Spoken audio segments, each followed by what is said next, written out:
Hi Krista, today I wanted to talk about 4 myths about vaccinations, because I think vaccinations are probably one of the most important health interventions ever.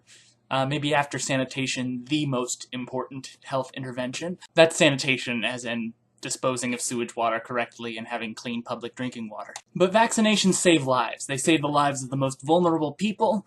They are important, and the fact that vaccination rates have declined in recent years is mostly due to misinformation. There, I said it. Myth number 1. Vaccines cause autism. Are linked with autism. Have anything to do with autism. No, they don't.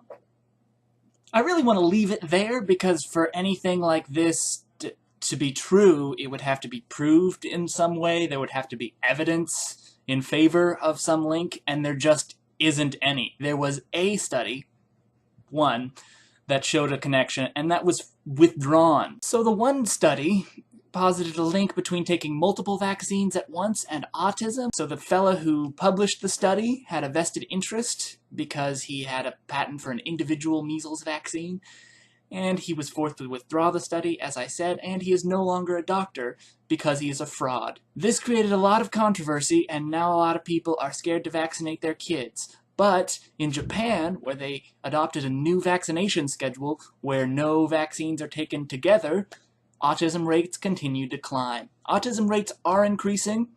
We don't know why, but we do know that it's not because of vaccines, because vaccination rates generally are declining. And if vaccination rates are declining and autism rates are increasing, there's probably not a positive correlation there. I'm not saying that's definitive, but you can reason it out, right?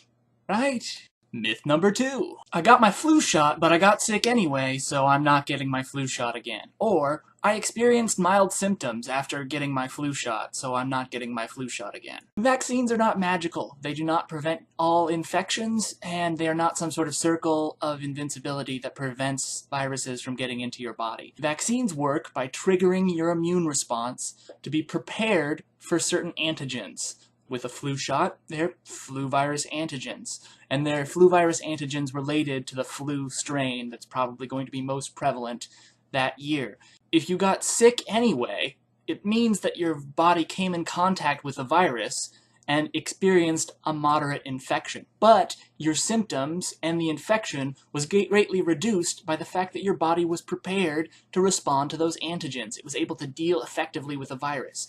If it wasn't able to deal effectively with a virus, it could be very serious. Spanish influenza killed thousands of very young and healthy people. And on the subject of mild symptoms, vaccines work by triggering your immune response. If you have mild flu-like symptoms after getting a vaccine, that means your immune system is responding to the antigen. That's a good thing! You're building up memory B cells, which are critical to an effective immune response to the virus or bacterium that you are being vaccinated against. Myth number 3. Vaccines contain mercury, formaldehyde, other scary chemicals. 2 things. 1, everything is chemicals. Don't be as scared of chemicals as you are. 2, vaccines do sometimes contain thimerosal, a mercury-containing component that your body is able to deal with effectively. It doesn't build up. And it is in very small quantities. Most vaccines are administered, you get 5 milliliters on the long end. The main mass of that is water. There's also the antigen in question and salt, so your body responds to it effectively. But the antigen has to be preserved in order to prevent it breaking down into something that could be potentially dangerous and to ensure an effective immunological response. So preservatives like formaldehyde and thimerosal and other creepy-sounding chemicals are administered. But it's important to remember that a lot of those preservatives are also naturally occurring. Carnivorous fish contain much more mercury than any vaccine, and it's a form that will build up in your system. It's not easily metabolized and flushed like thimerosal. And a pear has 600 times more formaldehyde than a dose of vaccine.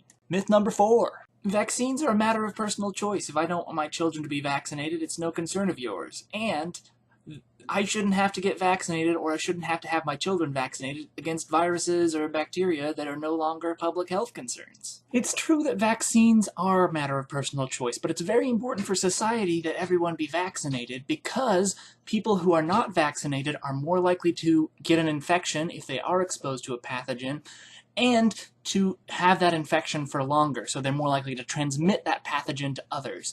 They also provide the pathogen an environment with an incomplete level of vaccinations, which means it can evolve different antigens and thereby circumvent the current vaccination strategy. We can cause pathogens to become extinct by having effective vaccination. And that has happened with a number of diseases. People no longer get polio in India, which is great. That's friggin' phenomenal. I don't know any kids that grew up with polio. Speaking of old-timey viruses, the reason that these diseases are no longer a public health concern is because of vaccination. If we did not vaccinate against these diseases, they would become public health concerns again. We've seen this with whooping cough outbreaks and measles outbreaks. As vaccination rates fall, the risk of this kind of epidemiological outbreak becomes much more serious. We need to stop that. So, if you have the opportunity to get vaccinated, you probably should access that opportunity. Also for your children, because vaccinations are important. I think mostly I make educational videos because I can't just talk for 4 minutes. I need more time. Sorry about making another educational video. Apparently I do one every week. That's a thing. I won't make an educational video Friday. Krista, I will see you tomorrow. And now a brief gag wheel in which I will reveal whether or not it's possible to laugh and cry at the same time. Oh, that is the saddest thing. If you want to cry for like 20 minutes, I recommend Googling whooping cough baby, because that will break your heart.